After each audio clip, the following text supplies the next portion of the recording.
So I was talking about the fact that Pierre Poilievre basically wants to gut any foreign aid to any other countries. And, oh, sorry, that was my phone. And this person's like, my opinion is we need to fix Canada first, and then we can give to other countries who can help Canadians first.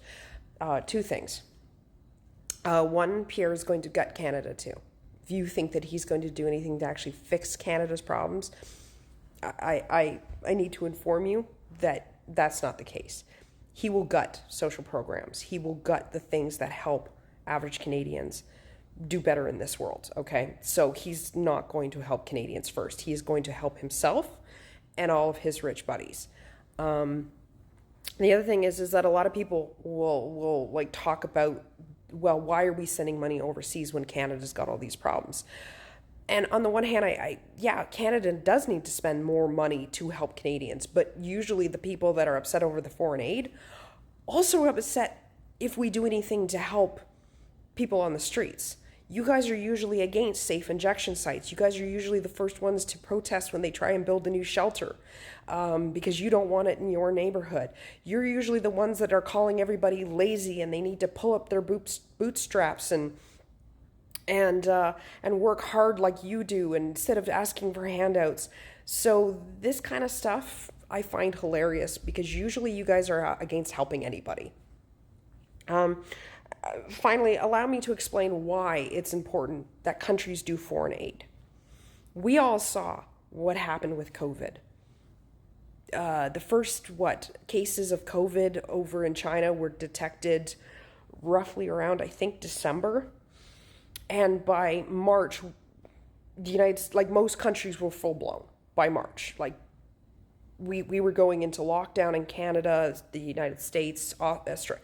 Like everybody was fully engulfed in the pandemic by March. So within 4 months, a disease, an illness, a virus that we could not control, that we did not have anything on hand at that time, that we had to quickly okay, well, we've already developed this type of vaccine, so now we're going to have to modify it slightly to work with COVID. We didn't have the tools on hand. We had to scramble in that 4 months to start getting vaccines prepared and out. And so 4 months, and look what happened. We were inundated for 2 years, and we were lucky that we had vaccine technology that we could modify to help with COVID. Okay. Now, when you deny foreign aid to other countries, one of the things that you're denying is help when pandemics break out. When illnesses like Ebola and measles and whooping cough and all these other things that we have vaccines for break out in these third world countries that don't have access to medicine as easily as our first world countries do. They see large, massive numbers suddenly, just blow up. When you provide foreign aid, you are able to help get those under control. Years ago, there was an Ebola breakout in African countries. One person, one or two people got over in the United States and they wanted to bomb his head for it, okay? But foreign aid was controlling that outbreak. It was keeping it so that they didn't have large amounts of people traveling to other countries spreading the disease. You take away that foreign aid, and you have nobody controlling it at the source. So then it spreads. And now you have it in your country, and it spreads. And unfortunately, in the United States, Canada, all these first world, we have anti-vaxxers. So when you have anti-vaxxers, you have, for example, the measles outbreak that is happening in Texas right now, the measles outbreak that is happening in Ontario right now. That's what happens when you don't control, when you don't provide medical care to other countries to help them control.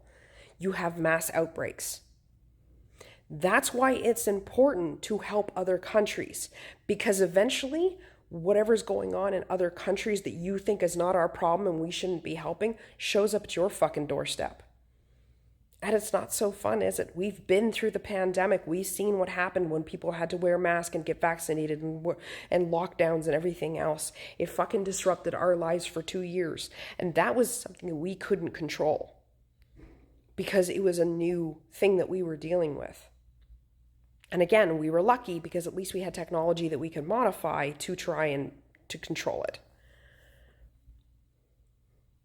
So this is why we have foreign aid. Oh, sorry, and I forgot one more thing of why we have foreign aid. It also makes us look better on the world stage. One of the things that foreign aid, when you go to other countries and you're providing foreign aid, it makes you likable. Other countries like you. And you know what happens when other countries like you? They don't want to invade you. They don't want to bomb you. They don't want to bring war to your front door. So the more you do to help another country, the more they like you, and the more that you have great relationships with all of these other countries. So that's another reason why foreign aid is really important, because it boosts your likability across the world. Right now, the United States, by cutting a lot of foreign aid, and then of course all of the tariffs and the trade deals that they're killing, not making them very likable anymore, is it?